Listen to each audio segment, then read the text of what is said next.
ನನ್ನ ಹೆಸರು ರಂಜಾ ಬೇಗಂ. ನಾನು ಮಾಡುತ್ತಿರುವ ಪಾತ್ರ ಕಂಸ. ನನ್ನ ಹೆಸರು ಮುಸ್ಕಾನ್. ನಾನು ಮಾಡುತ್ತಿರುವ ಪಾತ್ರದ ಹೆಸರು ವಸುದೇವ. ನನ್ನ ಹೆಸರು ಸಮೀರಾ. ನಾನು ಮಾಡ್ತಾ ಇರೋ ಪಾತ್ರ ದೇವಕಿ. ನನ್ನ ಹೆಸರು ಯಮನೂರ. ನಾನು ಪಾತ್ರ ಮಾಡ್ತಿರೋ ದುರ್ಯೋಧ. ನನ್ನ ಹೆಸರು ಶರಣಬಸವ. ನಾನು ಮಾಡುತ್ತಿರುವ ಪಾತ್ರ ಮಂತ್ರಿ. ನನ್ನ ಹೆಸರು ಆನಂದ. ನಾನು ಮಾಡುತ್ತಿರುವ ಪಾತ್ರ ಶೈಲಿಕ. ನನ್ನ ಹೆಸರು ಪ್ರದೀಪ. ನಾನು ಮಾಡ್ತಿರೋದು ಸೈನಿಕ. ನನ್ನ ಹೆಸರು ಅಲ್ತಾಫ್. ನಾನು ಮಾಡೋ ಪಾತ್ರ ಸೈನಿಕ.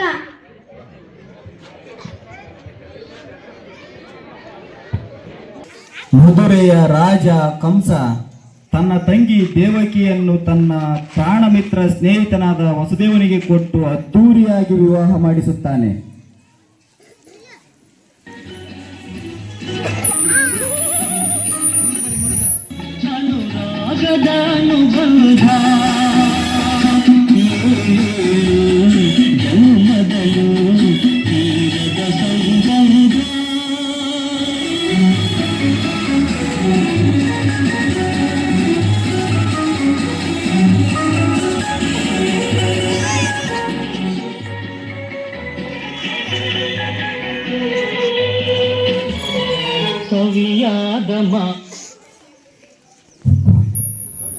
ಅದ್ದೂರಿಯಾಗಿ ವಿವಾಹ ಮಾಡಿದ ನಂತರ ತನ್ನ ತಂಗಿ ಮತ್ತು ಅವನ ಭಾವನನ್ನು ಅರಮನೆಗೆ ಬೀಳ್ಕೊಡುವಾಗ ಹೋಗುವ ದಾರಿಯಲ್ಲಿ ಒಂದು ಅಶರೀರ ವಾಣಿ ಹೀಗೆ ಹೇಳುತ್ತದೆ.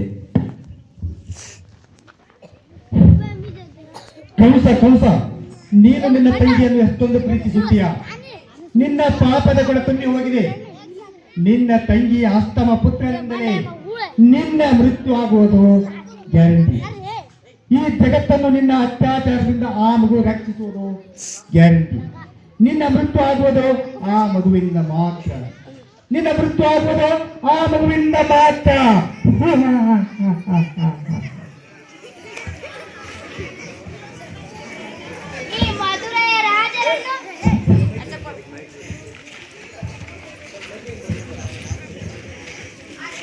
ಈ ಮಧುರೆಯ ರಾಜರನ್ನು ನಿಮ್ಮ ಅಷ್ಟಮ ಪುತ್ರ ಕೊಲ್ಲವನು.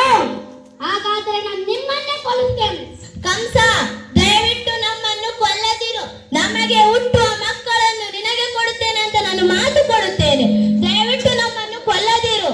ಮಂತ್ರಿಗಳೇ, ಕೂಡಲೇ ಇವರನ್ನು ಬಂಧಿಸಿ ಕಾರಾಗೃಹಕ್ಕೆ ತಳ್ಳಿ. ಆಗಲಿ ಮಹಾರಾಜ.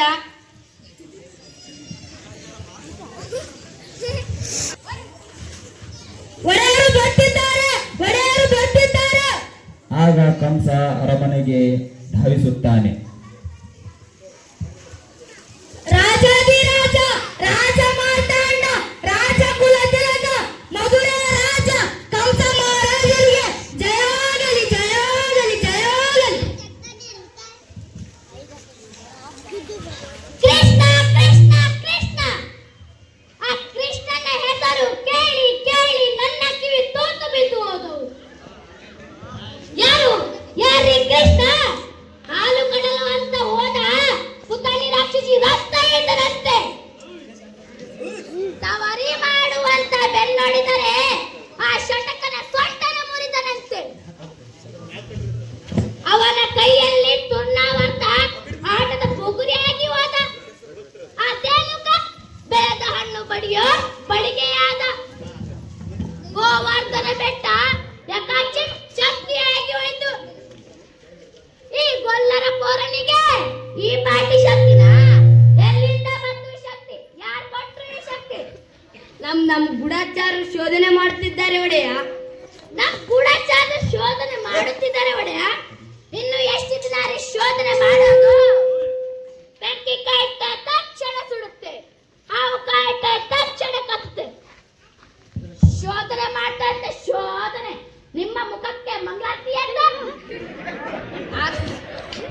ಒಡೆಯ ಕೃಷ್ಣ ಬರೋ ಇಲ್ಲ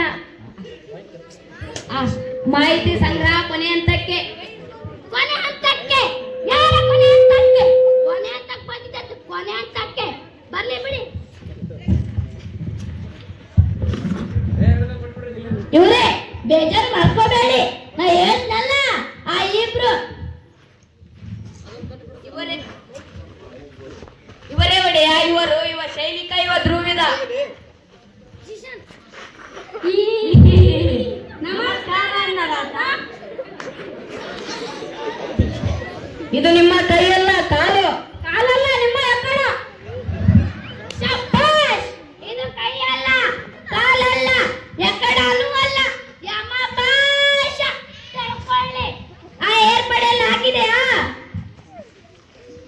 ಆಗಿದೆ ಒಡೆಯ ಸಾಹೇಬ್ರೆ ಬಂದು ಖುದ್ದಾಗಿ ವಿಚಾರಿಸಿದ್ದಾರೆ ಹೌದು ಒಡೆಯ ಕೃಷ್ಣ ಬರೋ ಕ್ರೀಡಾಂಗಣಕ್ಕೆ ಇರೋದು ಒಂದೇ ಬಾಗಿಲು ಆ ಬಾಗಿಲ ಮೇಲೆ ಕಿರುಗತ್ತೆ ಅಲಂಕಾರ ಆ ಬಾಗಿಲ ಕಮನಿನ ಮೇಲೆ ಗಾಜಿನ ರಾಜಗೋಪುರ ಮಾಡಿದ್ದೀನಿ ಅದೇನಾದ್ರೂ ಆ ಕೃಷ್ಣನ ತಲೆ ಮೇಲೆ ಬಿತ್ತು ಅಂದ್ರೆ ಶ್ರೀಮದ್ ರಮಾರಮಣ ಗೋವಿಂದ ಗೋವಿಂದ ಆದ್ರೆ ತಲೆ ಮೇಲೆ ಬೀಳ್ಬೇಕಲ್ಲ ಬೀಳುತ್ತೆ ಇಡೀ ರಚನೆ ಒಂದು ಸಣ್ಣ ಕೀಲಿ ಮೇಲೆ ನಿಂತಿರುತ್ತದೆ ಅದೇನಾದ್ರೂ ಹೇಳ್ಬಿಟ್ರೆ ಆ ಕೃಷ್ಣ ಕಥೆ ಮುಗಿ ಅಬ್ಬಾ ಒಳ್ಳೆ ರಾಶಿದ ಕಂಡ್ರಿ ಏನ್ ಬುದ್ಧಿ ಅಂತಂದೆ ಆ ಪಿಳ್ಳಂಗೋವಿ ಕೃಷ್ಣ ಅದೇ ಬಾಗ್ಲಾಡಿ ಬರ್ಬೇಕು ತಾನೆ ಬೇರೆ ದಾರಿನೇ ಇಲ್ಲ ಅಂತೀನಿ ನನ್ನ ತಲೆ ತಿಂತೀರಿ ನಿಮ್ಮ ತಲೆ ಇದೆ ಏನ್ರಿ ಸುಮ್ನೆ ಇನ್ನೊಂದು ಬಾಗ್ಲಿಡಿ ಇನ್ನೊಂದು ಬಾಗಿಲ ಎಲ್ರೂ ಬರೋ ದಾರಿಯಲ್ಲಿ ನಾನು ಬರ್ಬೇಕಾಗುತ್ತೆ ಮತ್ತೆ ಆದ್ರೆ ಒಡೆಯ ನಿನ್ನ ಪೂರ್ಣ ಒಡೆಯ ಕಡೆ ಆಚೆ ಏ ಬಾನಿ ಕಡೆ ಅಪ್ಪನೇ ಆಗಬೇಕು ಒಡೆಯ ನಮ್ಮ ಪಟ್ಟದಾನೆ ಹೇಗಿದೆ ಹೇಳು ಏನು ಅದರ ಹೆಸರ ಕುವಲಯ ಪೀಡ ಔಷಧಿ ಪಟ್ಟಿ ಎಲ್ಲ ಮಾಡಿದ್ದೀನಿ ಹಳದಿ ಬಣ್ಣ ನೋಡ್ರಿ ಸಾಕು ಗೀ ಅಂತ ಕೃಷ್ಣನ ಮೇಲೆ ಬಂತೆ ಬೀಳ್ಬೇಕು ಕೆಲಸ ಆದ ಮೇಲೆ ಮತ್ತು ಹಾಕಿ ಸುಟ್ಟು ಬಿಡಿ ಮತ್ತೆ ಇನ್ನೇನಾದ್ರು ದಾಖಲೆ ಮಾಡಿದಂದ್ರೆ ಮಕ್ಕಳು ಮರಿ ಇರ್ತಾರೆ ಪಾಪ ಅಲ್ವಾ ಮತ್ತೆ ಸರಿ ನೀವಿನ್ನು ಹೊರಡಿ ಸ್ವಲ್ಪ ಇರಿ ಇಲ್ಲಿ ನಡೆದಂತ ವಿಷಯ ಯಾರಿಗೂ ಗೊತ್ತಾಗಬಾರದು ನಮ್ಮ ಊರಲ್ಲಿ ಕಂಬ ಕುಕ್ಕಿವಿದೆ ಏನಾದ್ರೂ ಗಿಮ್ಮಕ್ ಅಂದ್ರೆ ಇದು ಕೈಯಲ್ಲ ಕಾಲಲ್ಲ ಎಕ್ಕಡನೂ ಅಲ್ಲ ಬಲೆ ತಮಾಷೆ ಕಂಡ್ರಿ ಮಂತ್ರಿ ಇವರ ಮೇಲೊಂದು ಕಣ್ಣಿಟ್ಟಿರು ರಾಜಕೀಯದಲ್ಲಿ ಯಾರನ್ನು ಕೂಡ ನಂಬಬಾರದು ನಿನ್ನನ್ನು ನೀನು ಕೂಡ ನಂಬಬಾರದು ಮಂತ್ರಿ ಕೂತ್ಕೋ ಇಲ್ಲಿ ಬುದ್ಧಿ ಏನಿರ್ಬೇಕ್ರಿ ಮಂಡ್ಯದಲ್ಲಿ ಸ್ವಲ್ಪ ಬುದ್ಧಿರಬೇಕು ಏನಂದ್ರೆ ಒಡೆಯ ಆ ಕೃಷ್ಣನ ನೋಡಿದ್ದೇನ್ರಿ ಓಹೋ ನೋಡಿದೆ ಒಡೆಯ ಹೇಗಿದ್ದಾನ್ರಿ ಪಟ್ಟಿಂಗ ಇದ್ದಾನೆ ಒಡೆಯ ಗೊತ್ತು ಯಾರು ಹಾಕಿದ್ದಾನ್ರಿ ಆದ್ರೆ ತಾವು ಹೇಳುವುದು ಇಲ್ಲ ನಿಮ್ಮ ತಲೆ ಆ ಹುಡುಗನ್ನ ಹತ್ರದಿಂದ ನೋಡಿದ್ದೇನ್ರಿ ನೋಡಿದೆ ಒಡೆಯ ನಮ್ಮ ದೇವಕಿ ಮಗ ಅನ್ಸುತ್ತಾನೆ ನಿಮಗೆ ಕಣ್ಣು ಮೂಗು ತುಟಿ ಗದ್ದ ಏನಾದ್ರೂ ಹೋಲಿಕಿದೆಯಾ ದೇವಕಿ ತಾರ ಅಥವಾ ವಾಸುದೇವ ತಾರ ಹೊಟ್ಟೆಯಲ್ಲಿ ಹುಟ್ಟಿದ್ರೆ ಏನಾದ್ರೂ ಒಂದು ಹೋಲಿಕಿರ್ಬೇಕಲ್ಲ ನನ್ನ ನೋಡಿ ಕೈ ಬೆರಳೆಲ್ಲ ನಪ್ಪದೆ ಅದ್ರ ಕೈ ಮಾತ್ರ ನಂದು ವಾಸುದೇವ ದೇವಕಿ ಹೋಲಿಕೆ ಏನು ಕಾಣಿಸಲಿಲ್ಲ ಆದ್ರೆ ಆ ಕೈ ಮಾತ್ರ ಹೀಗೆ ಕಾಣಿ ಎಲ್ಲರೂ ಮಕ್ಕಳು ಯಾರ ಸೋದಾಗ ಹೋಗ್ತಾನೇನ್ರಿ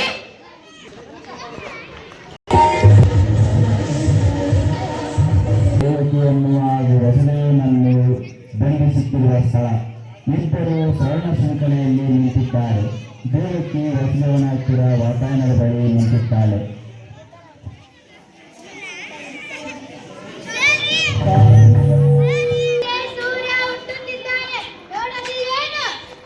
ಪೂರ್ವ ದಿಕ್ಕಲ್ಲಿ ಹುಟ್ಟುತ್ತಾನೆ ಪಶ್ಚಿಮ ದಿಕ್ಕಲ್ಲಿ ಮುಳುಗುತ್ತಾನೆ ದಿನ ದಿನ ಅದೇ ಕಥೆ.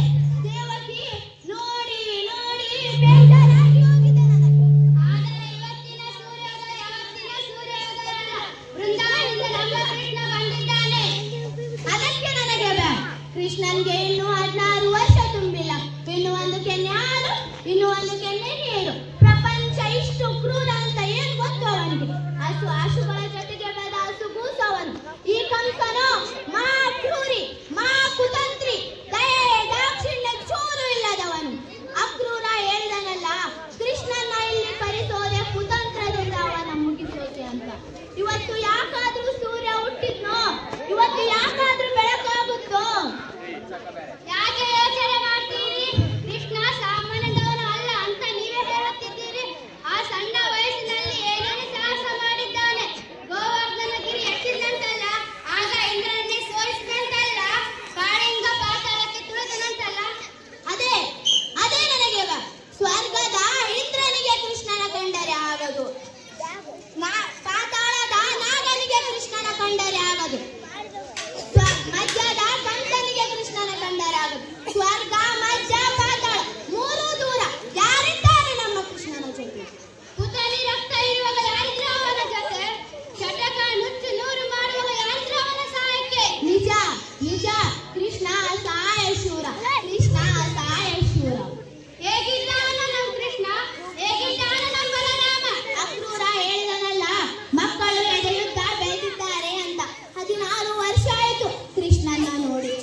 ಕ್ಷೀರಸಾಗರದ ಮತಗಳ ಬಗ್ಗೆ ಗೊತ್ತಲ್ಲ ನಿಮಗೆ? ದೇವಕಿ, ಹಾಲು ಗೀಲು ಏನು ಬೇಡ, ಸ್ವಲ್ಪ ಮಾತನಾಡಿ ಹೋಗೋಣ ಅಂತ ಬಂದೆ. ನಿನ್ನ ಕುಂಬಳ ನಿನ್ನ ಕೊಡಗೋಲು, ಮಾತಾಡು ಮಹಾರಾಜ. ನೋಡಿದೆಯೇ ಇದು ನನ್ನ ಬೆಲ ಸಮಾಧಾನ. ನನ್ನ ತಂಗಿ ಬೆಳೆಯಂಗೆ ಪ್ರೀತಿ ಇಲ್ಲ ಅನ್ಕೊಂಡೆಯಾ? ಕಂಕೋಲೆ ಹಾಕ್ತಿರಿ ನಿಜ, ಆದ್ರೆ 100ಕ್ಕೆ 100 ಶುದ್ಧ ಅಪರಾಧಿ ಇದು. ಕೊರಳಿಗೆ 3 ಎಳೆ, ಕೈಗೆ 2 ಎಳೆ, ಕಾಲಿಗೆ 1 ಎಳೆ, ಎಲ್ಲ ಚಿನ್ನದ್ದೇ. ಮಾತು 25 ವರ್ಷ ಆಯ್ತಲ್ಲ, ಸ್ವಲ್ಪ ಕಪ್ಪಾಗಿದೆಯಾ? ಅದು ಪ್ರೀತಿ ಅಂದ್ರೆ. ಇರ್ಲಿ ಬಿಡಿ ಭಾವ, ನಿಮಗೊಂದು ವಿಶೇಷ ಸುದ್ದಿ ಹೇಳಬೇಕು. ಇವತ್ತು ಮಧುರಾನಗರದಲ್ಲಿ ಕನ್ಯಾರ್ಗ ಮಹೋತ್ಸವ. ದೇಶದ ಎಲ್ಲ ಕಡೆಯಿಂದ ಜಾತಿಯ ಮರು ಬರ್ತಾ ಇದ್ದಾರೆ. ತಮ್ಮ ಶಕ್ತಿಯನ್ನು ರಾಜರ ಮುಂದೆ ಪ್ರದರ್ಶಿಸಲು ಮಧುರಾ ವೀರ ಪ್ರಶಸ್ತಿ ಗೆಲ್ಲಲು. ಏನು ಚೋರಿ ಹುಡುಗರದ್ದು ಇವತ್ತ ಬಿಲಾಪ? ಯಾಕೆ ನಿಮಗೆ ಗೊತ್ತಿಲ್ವಾ? ನಿಮಗೆ ಏನು ಗೊತ್ತಾಗಲ್ಲ. ಹೊತ್ತಿಗೆ ಊಟ, ಹೊತ್ತಿಗೆ ನಿದ್ದೆ, ಬಿಸಿಲಲ್ಲಿ ಬೇಯೋ ಹಾಗಿಲ್ಲ, ಮಳೆಯಲ್ಲಿ ತೋಯೋ ಹಾಗಿಲ್ಲ. 4 ಗೋಡೆ ಮಧ್ಯೆ ನಿಮ್ದೇ ಒಂದು ಪ್ರಪಂಚ. ಒಂದು ನಳ ಕೂಡ ಒಳಗೆ ಬರೋ ಹಾಗಿಲ್ಲ, ಒಂದು ನಳ ಕೂಡ ಹೊರಗೆ ಹೋಗೋ ಹಾಗಿಲ್ಲ. ಆದ್ರೂ ಉಪ್ಪು ಸೆರೆಮನೆ ಒಳಗೆ ಬಂದೇ ಬಿಡ್ತು. ನೆಮ್ಮದಿ ಸೆರೆಮನೆಯಿಂದ ಹೊರಗೆ.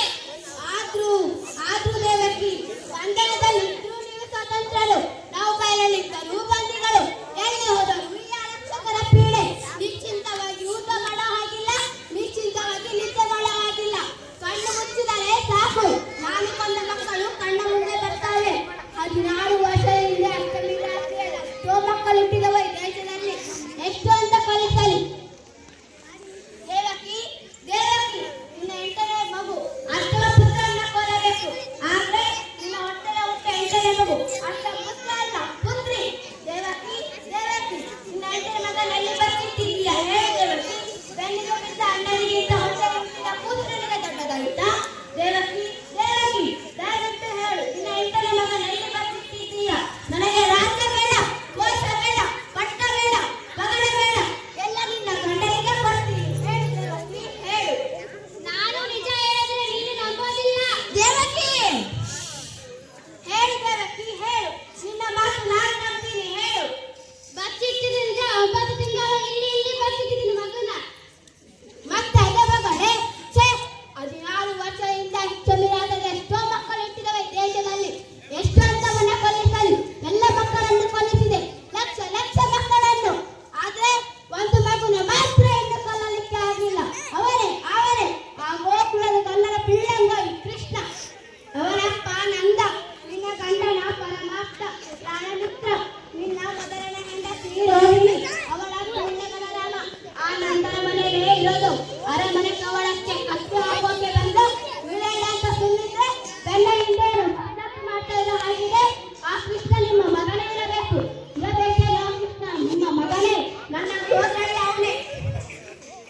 ಸುಳ್ಳು ಕೃಷ್ಣ, ನನ್ನ ಮಗ ಯಾಕೆ ಆಗನು? ಕೃಷ್ಣ ನಂದನ ಮಗ, ಕೃಷ್ಣ ಯಶೋದ ಮಗ. ನನ್ನ ಮಗ ಅಲ್ಲ ಅವನು, ನನ್ನ ಮಗ ಅಲ್ಲ ಅವನು. ನಿಮ್ಮ ಮಗ ಅಲ್ಲ ಅವನು, ನಿಮ್ಮ ಮಗ ಅಲ್ಲ ಅವನು.